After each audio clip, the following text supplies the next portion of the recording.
Terima kasih Olivia dan saya memberkati semua orang yang terhubung hari ini. Saya baru saja mendeklarasikan tentang Life Changer Church dan setiap orang yang terhubung dengannya. Saya berbicara meningkat selama hidup Anda. Saya berbicara berkat atas hidup Anda. Saya berbicara penyembuhan atas hidup Anda. Saya berbicara nikmat atas hidup Anda. Saya berbicara tentang pemulihan supranatural atas hidup Anda. Anda akan memulihkan semua yang telah hilang. Segala sesuatu yang telah dicuri, segala sesuatu yang telah hilang. Tuhan adalah segalanya, memulihkan di mana tidak ada yang hilang dan tidak ada yang rusak. Tuhan pemulihan, Tuhan penyembuhan. Jehovah Rafa, Jehovah Shalom. Tidak ada yang hilang. Tidak ada yang rusak. Itulah Tuhan yang menyelamatkanmu. Itulah Tuhan yang bisa kita panggil Aba, Bapa.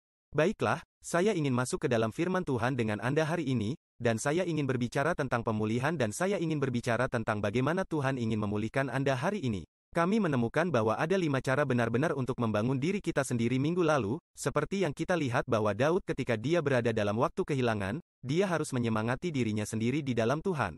Kata mendorong itu berarti membangun untuk meneguhkan. Secara harfiah berbicara tentang membangun atau membangun karakter Anda. Ini berbicara tentang membangun seseorang, berbicara tentang membangun diri sendiri, berbicara tentang sesuatu yang muncul dan dibangun dengan benar. Dan itulah yang harus dilakukan Daud ketika dia berada dalam masa kehilangan. Dan setiap dari kita pasti pernah mengalami kehilangan. Kita pernah mengalami kerugian dalam bisnis, kadang-kadang dalam pekerjaan kita, kadang-kadang dalam keuangan kita, kadang-kadang dalam kesehatan kita, kadang-kadang dalam hubungan, waktu itu sendiri. Kita telah kehilangan waktu, dan hidup adalah tentang kehilangan dan pemulihan. Sejarah adalah cerita tentang kehilangan dan pemulihan. Alkitab adalah tentang kehilangan dan pemulihan. Hidup adalah tentang kehilangan dan pemulihan. Saat kita kembali ke 1 Samuel bab 30, kita melihat bahwa David telah kehilangan segalanya sekarang dan semua yang dia miliki, telah dibakar dengan api dan keluarganya ditawan. Dan dikatakan bahwa Daud sangat sedih ketika dia kehilangan segalanya untuk orang-orang berbicara tentang rajam dia karena jiwa orang-orang itu sangat sedih. Setiap laki-laki dan anak laki-laki dan perempuannya telah kehilangan, tetapi Daud menyemangati dirinya di dalam Tuhan, Allahnya dan saya benar-benar ingin menekankan ayat bahwa Daud menyemangati dirinya di dalam Tuhan, Allahnya. David harus mengambil tanggung jawab untuk membangun dirinya sendiri karena hidup ini akan mencoba meruntuhkan Anda.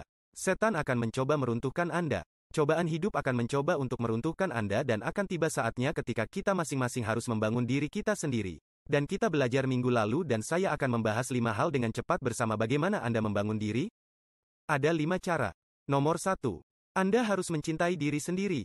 Itu adalah menemukan kekuatan cinta. Kita harus mencintai diri kita sendiri. Kapanpun Anda berkecil hati, kapan Anda jatuh, Anda harus mencintai diri inilah yang membangun Anda.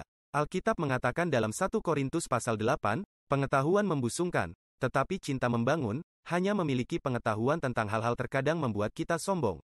Hanya memiliki pengetahuan tentang berbagai hal membuat kita pintar memesan, tetapi Alkitab berkata, cinta membangun. Cinta bukan hanya tentang memiliki semua pengetahuan. Cinta adalah tentang tidak mementingkan diri sendiri dan kemurahan hati dengan orang lain dan kemurahan hati dengan diri kita sendiri. Kita harus mencintai diri kita sendiri agar kita bisa mencintai orang lain. Kita tidak bisa mencintai orang lain. Tidak dapat mengasihi sesamamu seperti dirimu sendiri. Jika Anda tidak mencintai diri sendiri dan Anda hanya bisa mencintai diri sendiri ketika Anda menyadarinya, Tuhan mencintai Anda. Anda mencintai diri sendiri, karena Tuhan mencintai Anda. Jadi, itulah cara pertama kita membangun kembali diri kita ketika kita sedang mengalami masa-masa kehilangan. Cara kedua yang kami bicarakan, adalah memaafkan diri sendiri. Pengampunan, membangun kita kembali. Ini adalah bagaimana Anda membangun diri Anda sendiri. Jika Anda melihat ke cermin hari ini, dan Anda tidak menyukai apa yang Anda lihat, maka ada satu obat untuk itu. Bukan operasi plastik. Ada satu obat untuk itu. Bukan hanya riasan yang berlebihan. Jika Anda melihat ke cermin dan Anda tidak suka yang Anda lihat, Anda perlu memaafkan diri sendiri karena Anda harus benar-benar mampu melangkah ke dalam kekuatan melepaskan ini. Jadi kita memiliki kekuatan cinta dengan mencintai diri kita sendiri seperti Tuhan mencintai kita. Kita memiliki kekuatan untuk melepaskan dengan memaafkan diri kita sendiri, melupakan hal-hal yang ada di belakang kita harus melepaskan hal-hal yang telah kita pegang terhadap kita. Kita harus memaafkan diri kita sendiri atas kutukan yang telah kita berikan kepada diri kita sendiri. Kita harus memaafkan diri sendiri karena mengkritik diri sendiri. Anda harus memaafkan diri sendiri karena mendengarkan semua pikiran yang menuduh dan hal-hal negatif terhadap diri kita sendiri. Mendengarkan kebohongan iblis tentang diri kita sendiri. Kita harus memaafkan diri kita sendiri karena gagal, setiap kali kita gagal. Semua waktu kita telah gagal. Tidak apa-apa. Tuhan sudah membasuhnya. Sekarang maafkan dirimu sendiri. Dan biarkan saja, pikirkan rahasia sebenarnya untuk memaafkan orang lain dimulai dengan memaafkan diri sendiri juga. Anda harus sehat dalam jiwa Anda sehingga Anda dapat menjadi berkat bagi orang lain dalam jiwa mereka. Jadi kita memaafkan diri kita sendiri. Luangkan waktu sejenak sekarang dan katakan saja, saya memaafkan diri saya sendiri atas kegagalan saya memaafkan diri saya sendiri atas yang saya tahan terhadap diri saya memaafkan diri sendiri atas kesalahan diri sendiri, dan rasa malu, kutukan, kritik diri, dan kebencian diri. Saya memaafkan diri saya sendiri, dan saya melepaskan semua pikiran itu. Saya melepaskan semua bagasi itu dalam nama Yesus. Amin. Nomor 3. Kami belajar minggu lalu bahwa kami perlu berbicara kepada diri kami sendiri. Kita perlu berbicara dengan diri kita sendiri. Inilah cara Anda membangun diri, berbicara pada diri sendiri, dan kami akan kembali ke sana dan fokus pada itu. Sedikit nomor 4. Kita perlu kehilangan diri kita sendiri. Artinya, Anda harus kehilangan diri sendiri. Itu berarti kehilangan versi diri Anda sebelumnya. Kehilangan diri Anda di dalam Kristus, kehilangan diri Anda dengan menjadi seperti anak kecil dalam iman Anda dan mempercayai Roh Kudus, percaya pada kuasa Tuhan dan menyambut kuasa Tuhan dalam hidup Anda. Undanglah Roh Kudus untuk memberi Anda bahasa doa supranatural. Undanglah Roh Kudus untuk menguatkan Anda. Undanglah Roh Kudus untuk membuat segala sesuatu bekerja bersama demi kebaikan Anda. Undanglah Roh Kudus untuk melayani Anda dan berbicara melalui Anda.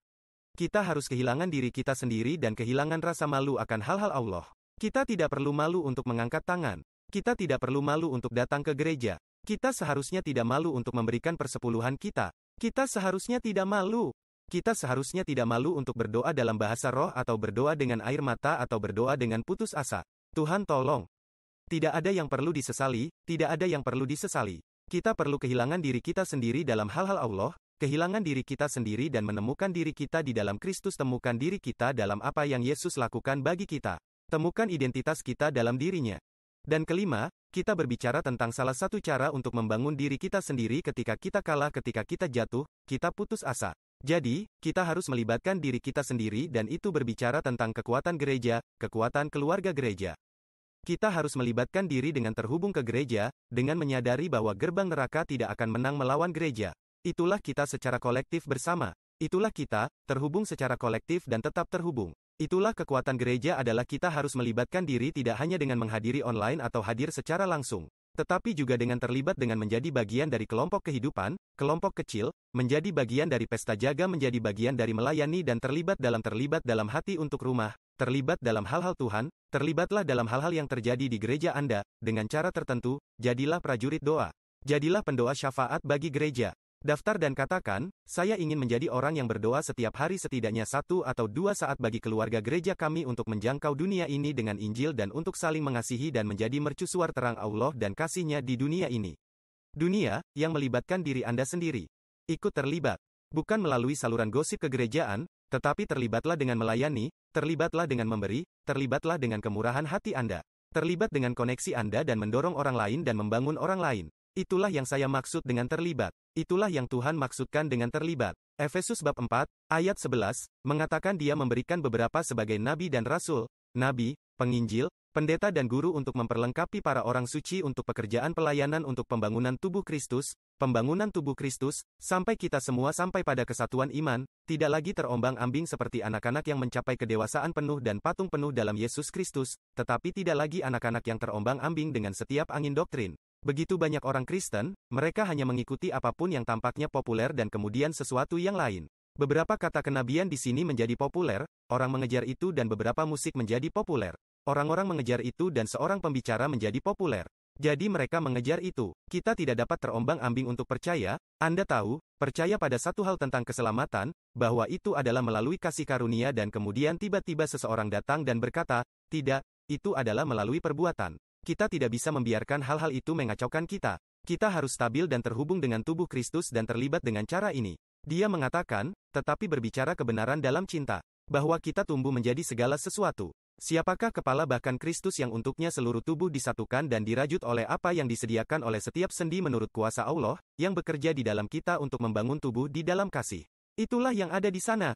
Jadi kita semua tentang membangun diri kita sendiri ketika iblis mencoba menjatuhkan kita, membangun diri kita sendiri ketika hidup mencoba menjatuhkan kita, membangun diri kita sendiri ketika kita telah menjatuhkan diri kita sendiri, membangun diri kita sendiri ketika orang lain tidak tahu bagaimana membangun kita. Dan tidak tahu bagaimana untuk mendorong kita. Kita harus mendorong diri kita sendiri di dalam Tuhan. Bagaimana Anda membangun diri Anda? Ikuti hal spesifik itu, tetapi mari kita fokus pada yang ketiga itu, dan mari kita berbicara kepada diri kita sendiri. Selebihnya, pelayanan hari ini, mari kita belajar tentang berbicara dengan diri kita sendiri. Itu adalah sesuatu yang sangat kuat dan sesuatu yang menunggu Anda di balik kata-kata Anda. Ada sesuatu yang Tuhan ingin lakukan hidup Anda, dalam memulihkan hidup Anda. Itu ada di sisi lain dari pernyataan Anda. Itu ada di sisi lain dari kata-kata Anda. Seberapa kuat kata-kata kita? Seberapa kuat deklarasi iman kita? Nah, Alkitab mengatakan dalam 2 Korintus pasal 4, ayat 13. Lihatlah ayat yang kuat ini. Dan karena kita memiliki roh iman yang sama, maka Anda tidak memiliki roh yang berbeda dari Petrus, dan Yakobus, dan Yohanes, dan Paulus. Dan semua rasul ini Anda memiliki semangat yang sama. Mereka memiliki sejak kita memiliki roh iman yang sama sesuai dengan apa yang tertulis, Anda tahu. Iman berasal dari apa yang tertulis dalam firman Tuhan. Iman berasal dari pekerjaan salib yang telah selesai. Itu dinyatakan dalam firman Tuhan. Sudah jadi. Iman berasal dari apa yang tertulis tentang Yesus. Ketika Yesus berkata iman datang dan dia berkata, karena kita memiliki roh iman yang sama, sesuai dengan apa yang tertulis, percaya, oleh karena itu saya berbicara. Kami juga percaya dan karena itu kami berbicara. Perhatikan bagaimana roh iman ini diaktifkan. Dia berkata, saya percaya dan karena itu saya berbicara.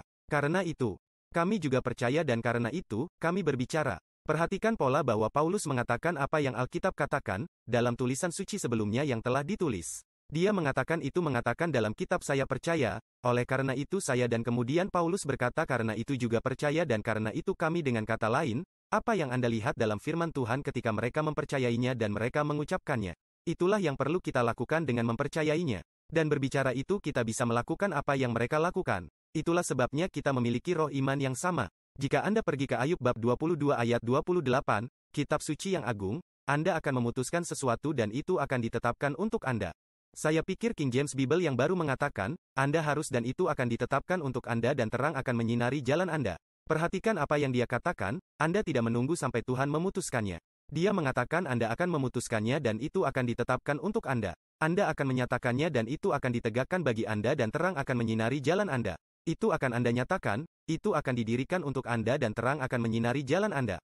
Kamu melihat, Anda tidak bisa menunggu orang lain untuk berbicara untuk Anda. Anda tidak bisa menunggu orang lain untuk membangun Anda dengan berbicara kepada diri sendiri dan berbicara dengan gunung Anda dan berbicara dengan masalah daripada membiarkan mereka berbicara kepada Anda sepanjang waktu. Dia bilang kamu harus melakukannya. Terserah Anda untuk melakukannya, terserah saya untuk melakukannya. Untuk saya. Terserah Anda untuk melakukannya untuk Anda. Anda akan memutuskan sesuatu dan itu akan ditetapkan untuk Anda. Jadi cahaya akan menyinari jalanmu. Dia berbicara tentang Anda, di sana. Kami memiliki kekuatan ini. Kita tahu bahwa kematian dan hidup berada dalam kuasa lidah. Amsal 18:21 mengatakan, tetapi kita harus menyadari bahwa terserah kita untuk menyatakan sesuatu. Terserah kita untuk memutuskan sesuatu. Terserah kami untuk mengambil otoritas atas hidup kami dan menggunakan kata-kata kami karena di sisi lain kata-kata Anda, di sisi lain dari pernyataan Anda, itu akan ditetapkan untuk Anda. Di sisi lain Anda, berbicara dan menyatakannya. Dan menggunakan kata-kata Anda bahwa kata-kata kami untuk segala sesuatu yang kami menggunakan kata-kata kami untuk memesan di restoran ke server. Saya ingin memiliki ini. Kami menggunakan kata-kata kami untuk berbicara satu sama lain. Kami menggunakan kata-kata kami untuk mendorong satu sama lain. Kami menggunakan kata-kata kami, kadang-kadang dengan cara yang negatif yang saling menjatuhkan dan kami harus mengendalikan ke arah mana kami akan meletakkan kata-kata kami. Dan apa yang ingin kita lakukan adalah kita ingin menggunakan kata-kata kita untuk membangun diri kita sendiri, untuk membangun orang lain. Kami ingin menggunakan kata-kata kami untuk membawa kehidupan. Kata-kata kita membawa kekuatan fisiologis dan kuat, kekuatan spiritual dan kekuatan fisik. Kata-kata kita benar-benar mempengaruhi. Kata-kata kita menciptakan gelombang suara. Ini mempengaruhi hal-hal. Malaikat mendengarkan suara firman. Ketika mereka mendengar firman Tuhan diucapkan, malaikat pergi bekerja atas nama Anda. Ketika mereka mendengar kata itu diucapkan. Kata apa? Apa yang Alkitab katakan? Dalam Roma pasal 4 ayat 3. Dia berkata, apa yang dikatakan kitab suci? Kami melihat bagaimana menjawab setiap pertanyaan. Jadi apa yang dikatakan kitab suci? Roma pasal 4 ayat 3. Jadi apa yang dikatakan kitab suci?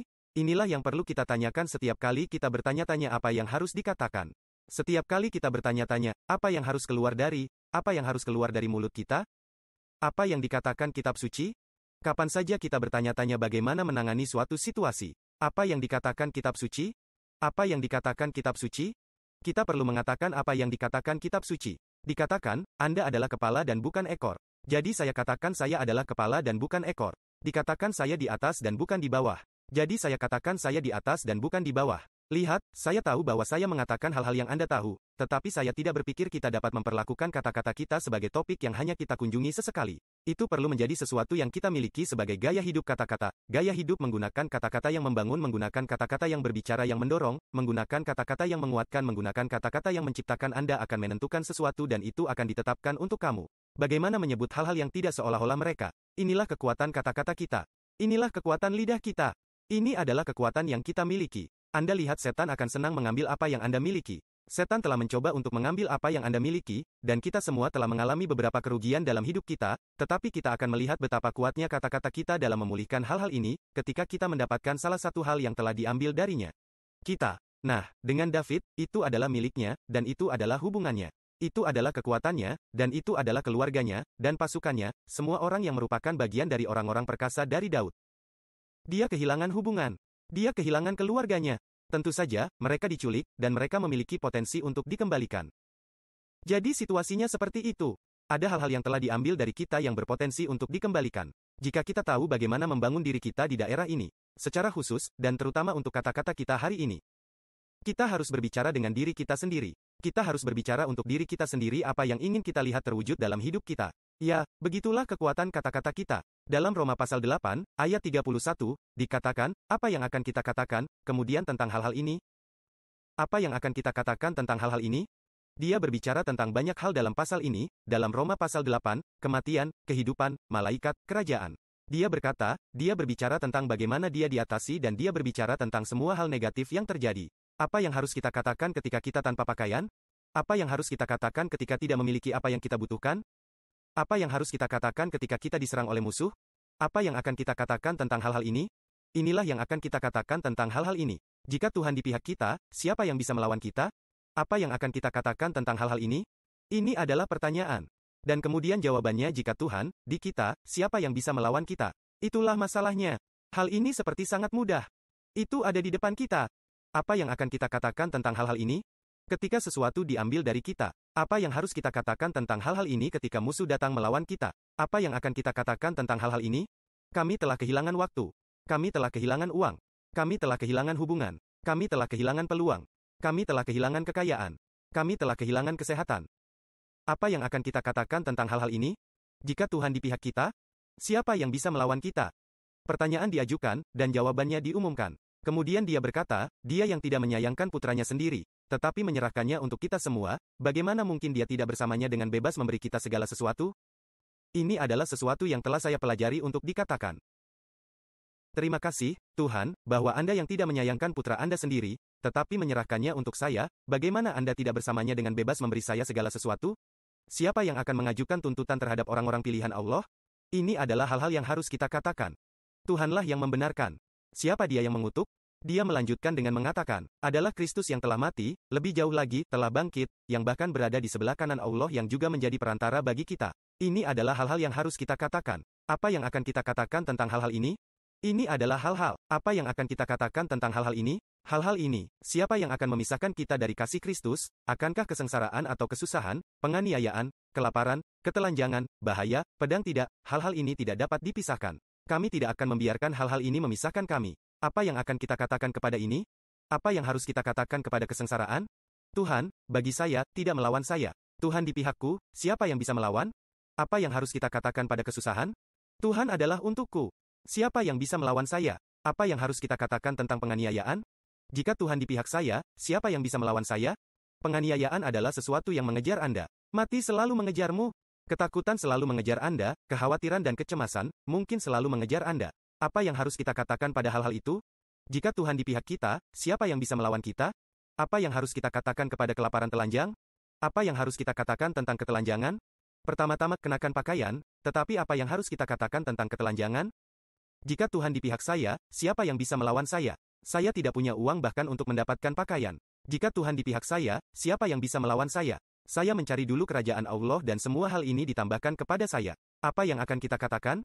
Kita akan mengatakan apa yang dikatakan kitab suci. Apa yang akan kita katakan?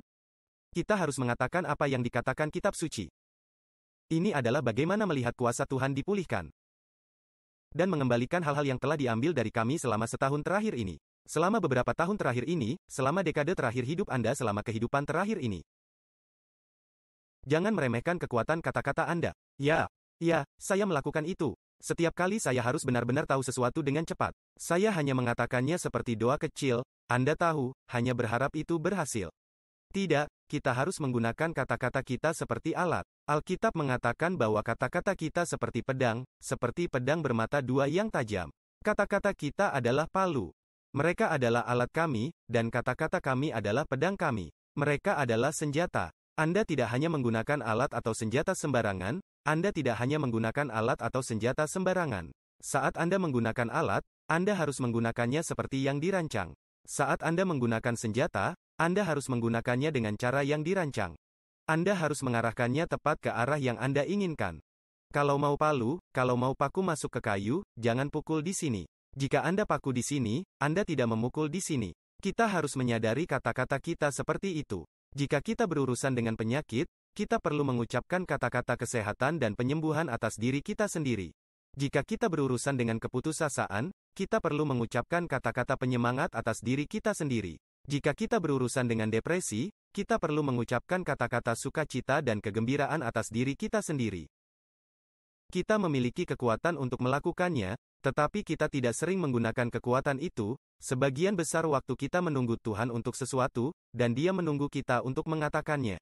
Malaikat menunggu kita untuk mengucapkan kata-kata iman, kata-kata optimisme, kata-kata jalanku semakin cerah, sampai hari penuh. Tuhan ada di pihakku. Saya di atas dan tidak di bawah sesuatu. Kebaikan akan terjadi padaku hari ini. Saya akan melihat yang baik dalam hidup saya. Saya akan putus asa kecuali saya percaya saya akan melihat kebaikan Tuhan di negeri orang hidup. Ini adalah kata-kata yang perlu keluar dari mulut kita. Tuhanku untukku, bukan melawanku. Dia yang tidak menyayangkan putranya sendiri, tetapi menyerahkannya untuk kita semua, bagaimana mungkin Dia tidak juga bersamanya dengan bebas, memberi kita semua hal. Ini adalah hal-hal yang perlu kita bicarakan. Tentu saja, kita memiliki beberapa hal yang Tuhan ingin pulihkan dalam hidup kita. Dalam Yul pasal 2, ayat 25, Tuhan berkata, Aku akan memulihkan tahun-tahun yang telah diambil darimu. Aku akan mengembalikan tahun-tahun belalang yang mengerumuni, belalang yang merayap, yang memakan, yang mengunyah. Itu banyak belalang. Ini adalah nama yang lucu untuk ini, tetapi ini bukan kata-kata yang baik. Maksud saya, pikirkan lagi awal untuk ayat ini, saya akan mengembalikan. Tuhan berkata, Aku akan memulihkan tahun-tahun itu. Itu berarti Dia akan menambah waktu kembali dalam hidup Anda. Ingat, salah satu orang, saya pikir itu adalah Hizkia, yang meminta untuk lebih banyak waktu karena hidup Anda dituntut dari Anda hari ini. Tuhan berkata, dan dia berkata, Tuhan, saya berbalik kepada Anda, dan saya bertanya kepada Anda dan Alkitab mengatakan bahwa Tuhan menjawab permintaannya dan memberinya 15 tahun lagi yang Dia tambahkan ke dalam hidupnya, hanya karena pria itu diminta. Dan dia adalah perjanjian lama, kawan. Dan kita adalah orang-orang perjanjian baru. Dan jika perjanjian baru lebih baik perjanjian lama, yang berarti bahwa perjanjian baru dapat melakukan setidaknya apa yang dapat dilakukan oleh perjanjian lama dan kemudian beberapa, benar. Perjanjian baru dapat melakukan setidaknya apa yang dapat dilakukan oleh perjanjian lama, dan kemudian beberapa. Pelembut pakaian dauni baru dapat melakukan setidaknya apa yang dapat dilakukan oleh pelembut pakaian dauni lama dan kemudian beberapa. Saya akan memulihkan tahun-tahun itu. Jadi kita akan mendapatkan waktu yang ditambahkan ke dalam hidup kita jika kita menginginkannya. Saya telah kehilangan tahun-tahun di mana saya tidak mengenal Tuhan, tahun-tahun di mana saya terjebak dalam pemikiran keagamaan, pemikiran legalistik, dan cara-cara legalistik dalam berhubungan dengan Tuhan, seperti beberapa taskmaster yang berhubungan dengan Tuhan, karena Dia hanya mengawasi semua yang saya lakukan untuk pastikan saya tidak pernah membuat kesalahan. Dan jika saya melakukannya, Dia hanya akan membanting saya. Dan saya seharusnya membanting orang lain, jika mereka membuat hal yang sama, perbudakan semacam itu, agama tanpa Tuhan, agama tanpa cinta, agama tanpa rahmat bukanlah agama yang kita percayai di sekitar sini. Ini benar-benar hubungan dan pemulihan. Tuhan ingin memulihkan tahun-tahun yang Anda sia-siakan, tahun-tahun yang mungkin Anda baru saja membuat keputusan yang sangat buruk selama 1 dekade hidup Anda. Bisakah Tuhan memulihkan itu karena saya hanya menjadi bodoh? Bisakah Tuhan memperbaiki kebodohan? Ya, Dia bisa memperbaiki kebodohan. Dia melakukannya dengan saya. Dia bisa melakukannya dengan Anda dan dia masih mengerjakannya dengan saya. Jadi bersiaplah untuk waktu yang akan dipulihkan. Kedua, Tuhan berkata, Dia akan memulihkan kesehatan kita. Yeremia pasal 30, ayat 17. Dia bilang aku akan mengembalikan kesehatan untukmu. Saya akan memulihkan kesehatan untuk Anda. Aku akan menyembuhkanmu dari lukamu, demikianlah firman Tuhan. Dia bilang aku akan memulihkan kesehatanmu. Anak laki-laki, jika seseorang membutuhkan itu sekarang, Tuhan, kami hanya berbicara tentang pemulihan kesehatan setiap orang. Kami berbicara tentang penyembuhan dan kesehatan dan pemulihan dalam penyembuhan luka. Kami berbicara pemulihan tahun-tahun yang telah hilang, pemulihan kesehatan yang telah hilang dalam nama Yesus, luka yang telah ada. Saya berdoa untuk penyembuhan luka-luka itu. Luka fisik, luka batin. Luka lisan. Dalam nama Yesus. Dan kemudian Tuhan berkata, Dia akan memulihkan keuangan kita, Dia akan harta kita.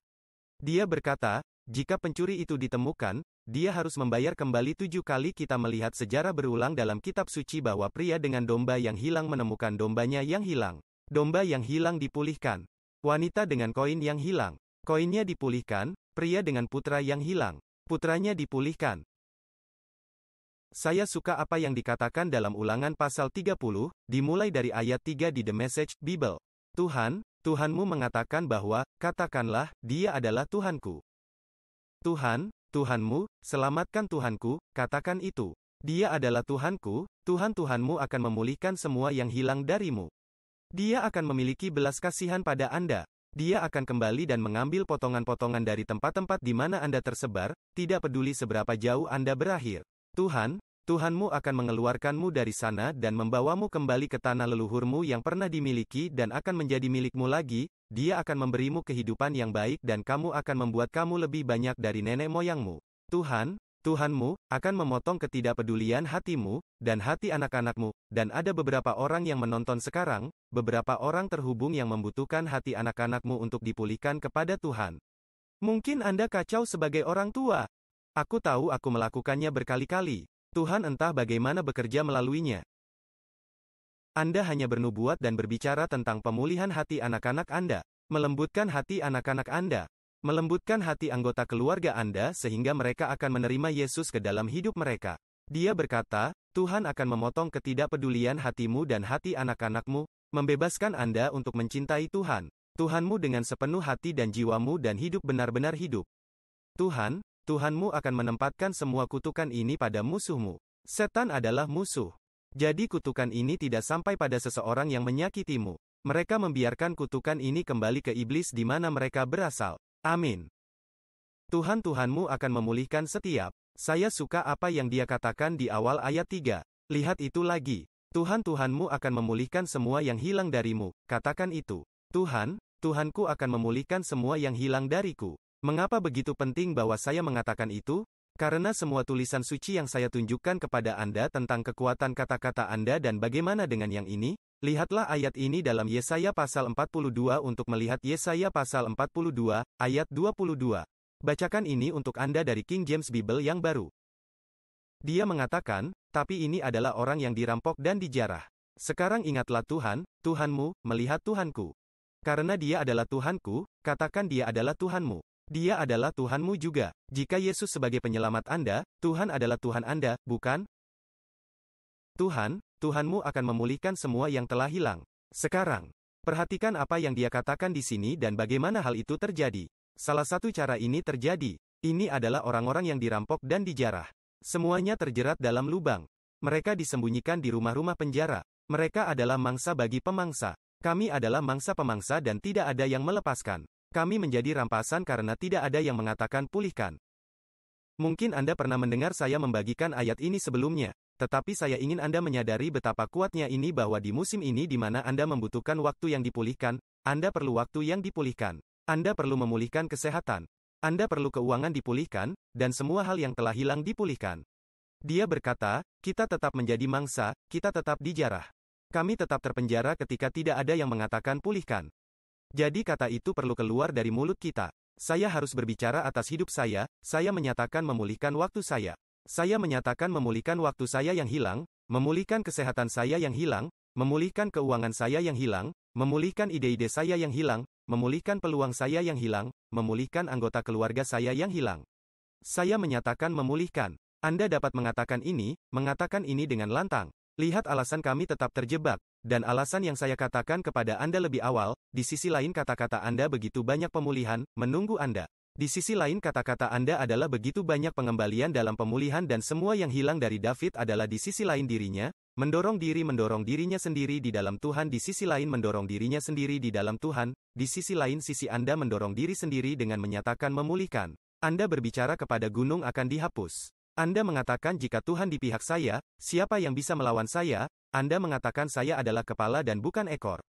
Di sisi lain dari kata-kata itu adalah restorasi. Di sisi lain kata-kata itu adalah manifestasi. Di sisi lain kata-kata itu adalah pemulihan waktu. Pemulihan waktu, pemulihan kesehatan, pemulihan keuangan, pemulihan keluarga, pemulihan hubungan. David meminta semua anggota keluarganya dikembalikan kepadanya. Semua yang akan diambil, dikembalikan kepadanya. Tetapi dia harus bertanggung jawab untuk dirinya sendiri dan berbicara untuk dirinya sendiri. Anda akan memutuskan sesuatu dan itu akan terjadi. Saya ingin Anda mengatakan itu sekarang dengan lantang, katakanlah, dalam nama Yesus. Ayo, mari kita tutup hari ini dengan deklarasi ini. Katakan itu dengan lantang, katakan aku akan menetapkan sesuatu dan itu akan terjadi, itu akan ditegakkan. Saya berbicara pemulihan. Saya tidak akan menjadi orang yang tidak mengatakan restore. Saya akan menjadi orang yang mengatakan pulihkan. Saya berbicara pulihkan atas kesehatan saya. Saya berbicara tentang pemulihan hubungan saya. Ayo, katakan itu dengan lantang. Saya berbicara memulihkan keuangan saya. Saya berbicara memulihkan dari waktu ke waktu.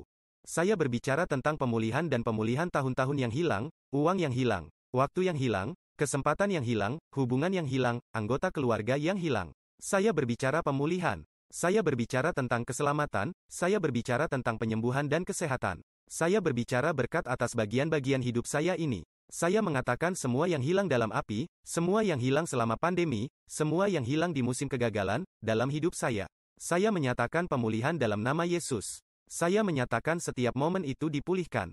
Setiap dolar itu dikembalikan. Setiap bagian kesehatan dipulihkan, setiap anggota keluarga saya dipulihkan, dan diselamatkan dan dibebaskan oleh kuasa Tuhan. Saya menyatakan pulihkan atas impian saya. Saya menyatakan pemulihan atas bisnis saya atau bisnis masa depan saya. Saya menyatakan pemulihan atas tubuh saya. Saya menyatakan pemulihan atas kegembiraan saya. Saya menyatakan memulihkan. Ayo, katakan bahwa saya menyatakan pemulihan atas kegembiraan saya. Saya menyatakan pemulihan atas kebahagiaan saya. Saya menyatakan pemulihan atas wewenang saya. Saya menyatakan pemulihan atas perspektif saya. Saya menyatakan pemulihan atas optimisme dan keyakinan saya. Dalam nama Yesus. Anak laki-laki. Jika Anda mengatakan itu dengan saya, Anda tahu, Anda merasa baik. Bagus, Anda tahu, Anda merasa lebih baik karena kata-kata memiliki kekuatan. Ya, mereka melakukannya. Wow, beginilah cara hidup. Tidak hanya sekali-sekali. Ini adalah gaya hidup mengetahui bahwa Anda memiliki kekuatan kata ini sebagai alat, kata ini kekuatan sebagai senjata. Marilah kita menggunakannya karena Tuhan telah memberi kita semua otoritas untuk mengatakan hal-hal ini dan otoritas yang Dia katakan, lihatlah, aku memberi Anda otoritas. Menginjak kalajengking ular dan semua kekuatan musuh. Jadi gunakan otoritas itu. Sekarang menonton hari ini dan terhubung hari ini. Anda seperti saya ingin bahwa Tuhan saya ingin Tuhan itu, ingatlah ayat itu dalam ulangan Tuhan Tuhanmu, tapi mungkin Dia bukan Tuhanmu hari ini. Mungkin Anda telah mengamati dari kejauhan. Tetapi Anda siap untuk memiliki hubungan dengan Tuhan Tuhan kita, Tuhan Tuhanmu.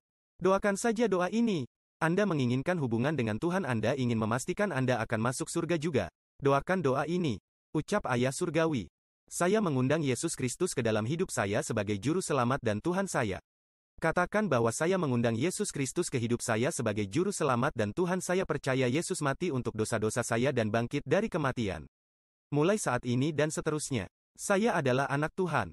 Dan Tuhan adalah Tuhanku, katakan bahwa Tuhan adalah Tuhanku dalam nama Yesus.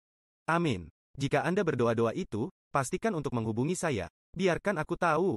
Saya ingin mengirimi Anda hadiah dan Anda dapat mengunduh buku ini, Kekuatan Kehidupan Baru di mana saja di dunia, dapatkan salinannya, dapat mengunduhnya dan itu benar-benar gratis. Ini adalah hadiah saya untuk Anda dan saya akan melihat Anda masing-masing di acara berikutnya. Saya tidak sabar menunggu. Tuhan menyayangimu. Aku mencintaimu. Tidak sabar untuk melihat Anda di layanan kami berikutnya. Tuhan memberkati.